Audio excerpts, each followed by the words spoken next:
G'day lads and ladies, and welcome to the What's Up Mate podcast, where everything is live, including the conversations. Sorry for the lengthy delay between episodes. My wife went away overseas and then interstate, and I lost all momentum, but looking to getting back to weekly releases moving forward. Today is Father's Day in Australia, September the 1st, 2024. I was spoiled by the kids, got the little software swimming lesson, fixed up the eldest bike ready for his first solo mission on his BMX to hang out with his friends, and then a quick trip to Marion to grab some school supplies, back home to mow the lawns, and then into the shed to create this podcast just before dinner guests arrive. I want to have a chat about tech support, but before I do, I'd like to speak about a few updates and the works in which we've been undertaking over at Sparrow Electrical and Refrigeration. We've still been undergoing our typical electrical and AC service work for private and property management clients, new builds, first and second fix. The weather is starting to fine up a bit now in South Australia, so it seemed to be a super long wet winter. So we've started to get our underground electrical works ramped back up again for the new builds. We've had a huge influx of AC installs and breakdowns, as well as multiple commercial refrigeration repairs. And we've got a few new freezer room installs coming up as well, so that'll be pretty exciting. I'll probably actually do a couple of videos on them, just about how we get around that. We were actually really lucky that Mitsubishi Electric Australia reached out to us to become a diamond dealer, which is actually really exciting because it opens up a few options around using their two-pipe heat recovery VRF systems. We've actually got a couple of quotes out there in the pipeline, and yeah, if we get awarded those projects, that'll be pretty exciting, so fingers crossed. We've been helping out the boys over at MG Group Australia installing 280 kilowatts of cooling using a GREE VRF system out at Salisbury in South Australia. It's a bit of a hike. It's about an hour and 20 minutes each way just for the boys to get out to site, but they're learning a lot, which is good. This one's for a new electronics manufacturer. This one's keeping us pretty stretched labour-wise for other jobs, but we are actually keeping our heads above water just. We've moved away from a part-time office assistant on a subcontractor basis to a full-time office manager. So welcome aboard Katie. She's been with us now for about 5 weeks. And yeah, she's been absolutely brilliant. We've actually outgrown the subcontractor solution. It wasn't that it was a poor service. We just needed somebody that could cover more hours and implement a few things.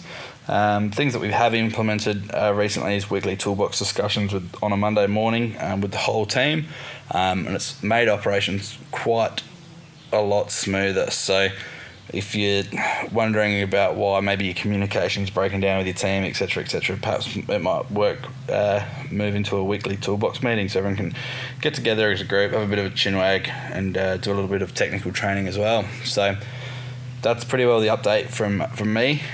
So now we're going to jump across onto the tech support chat. So tech support, what is it and when can we use it?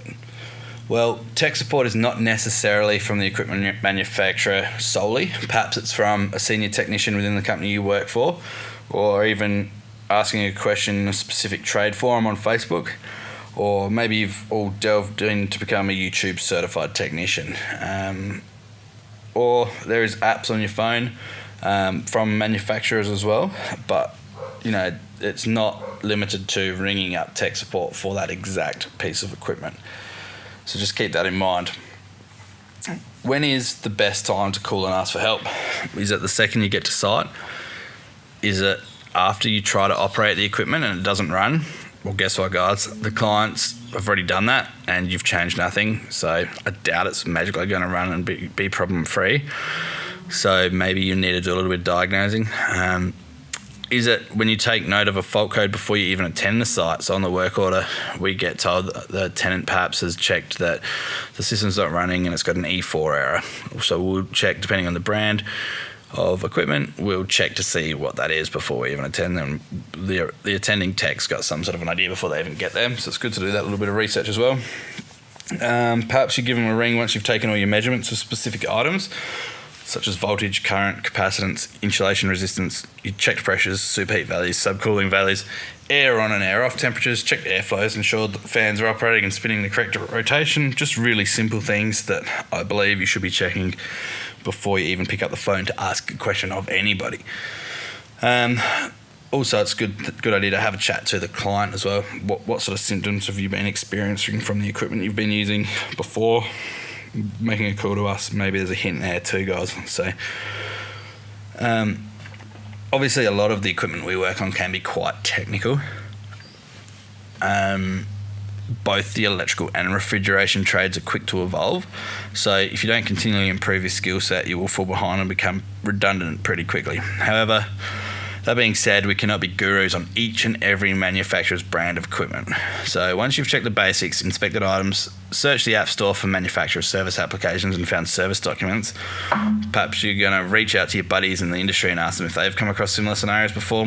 A lot of people out there believe that they can ring a manufacturer and be given this one piece of information that will instantly solve all of your issues on site. 9 times out of 10, you're wrong. The tech support guys will be reading out of a service manual that you could get your hands on and have a read through yourself. In my experience, it's much more beneficial if you have a read of that document, not the full document, but just the sections that is relevant to your fault. You're actually going to learn a lot from the technical background of how this piece of equipment is going to be work, readings, etc., that you should be expecting out of the equipment. So yeah, it's really good to get your hands on these documents and not just believe what you're being told down the phone, because unfortunately sometimes the communication that you're receiving from the tech support person might be in broken English because they might be overseas. They could be misinterpreting the information that you're giving to them as well. Sometimes the guys and girls on the phone they haven't been out in the field, so some of the information that you're giving to them, they might seem to not be relevant because it's not on their little script they're reading on their computer, whereas in fact the information you're giving them might be leading them straight to the fault. So if you can get your hands on that document, whether it's through speaking to the manufacturer themselves or perhaps doing some really tricky Googling, it's amazing what you can find out there for service documents and things like that. Yeah, I think it's of great benefit if you can actually read it through yourself.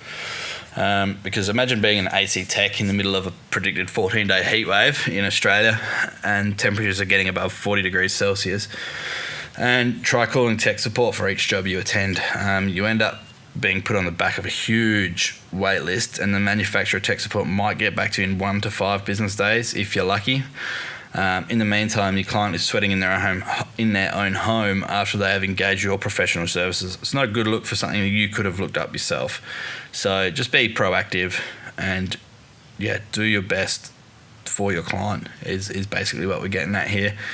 It's also going to make you, especially if you're employed by somebody, if you're being proactive and you're finding those documents yourself, you can actually then potentially fix that problem quicker. Better cash flow for the business you're working for, more profit. It gives you a chance to then progress your career, get paid more, so then you can potentially buy that new house you want, get that fancy car. Perhaps you're into dirt bikes, you could probably ask for a raise and you might be able to buy a new dirt bike for yourself. Really important to obviously be proactive around this tech support sort of gear. Also, obviously the trades are changing. So whilst I was undergoing my apprenticeship, it was hard to engage with other tradespeople. I guess they kept their cards close to their chest. They didn't want to help out.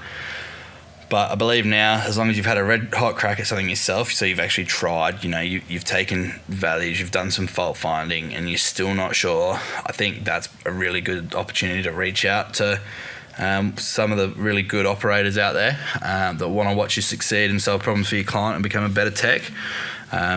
I guess it's up to us as an industry professional to raise the benchmark of our work, technical knowledge, and share that with apprentices and people with similar goals and interests for our industry. Unfortunately, trade schools cannot keep up with the fast pace of our industry. By the time they go through all the changes that they need to actually tick all their boxes, the industry's already moved another 3 steps in front of them. So we really need to make sure that if we're going to the technical trainings manufacturers supply us with, or perhaps we're doing some online courses, the learnings that we take from that, it's really important for us as leaders in the industry to pass that knowledge down and share that with people. So just be a bit of an open book. And I guess the issue around trade school is highlighted by we've seen a few jobs where we've been and we go, this wasn't legal 10, 15 years ago. Why are people still doing it? It's because, I guess, information perhaps that their bosses are telling them because their bosses haven't upskilled isn't up to the current standards. So it is important that if you are sort of starting to take on board that teaching role to teach and, I guess, mentor the next group of techs coming through your business or that you're working with, make sure that the information you're feeding them is actually correct as well, and not just feeding your own ego, but trying to teach them stuff. So I feel that we can probably make tradies or trades great again. Instead of trades being, if you're not good at maths, you're not good at science, you're not good at this, I'll become a tradie because you don't need to use your brain. In the electrical and refrigeration industry, that couldn't be further from the truth. Both very technical trades. So super important to let's lift up that perspective of trades. The only way we're going to be able to do that is for you to become a leader and motivate the younger techs to be the best they can be and push their skill sets further and further each day. So just next time before you jump on the phone to manufacturer tech support, reach out to your buddies from trade school, whether you're still at trade school or you've been out of trade school for 15, 20 years. Likely one of them has seen the problem before, and there just seems to be this pretty cool bond with the fellas you go through trade school with. They always seem to have your back as long as you're not being a dick. Have a chat to the trader you did your time with. Ask the contractor you see at the wholesaler each day, hey mate, have you seen this before? Or perhaps pop up a question on a social media within an industry-specific forum. You'll be really surprised at what advice others will freely give to you. And in this space, it would also help others who may be having the same or a similar issue, perhaps. This one was a short and sweet, guys. Thanks for listening. I look forward to you tuning in again next week. Thanks for listening to What's Up, Mate, a podcast by an Aussie Tech for Aussie Techs.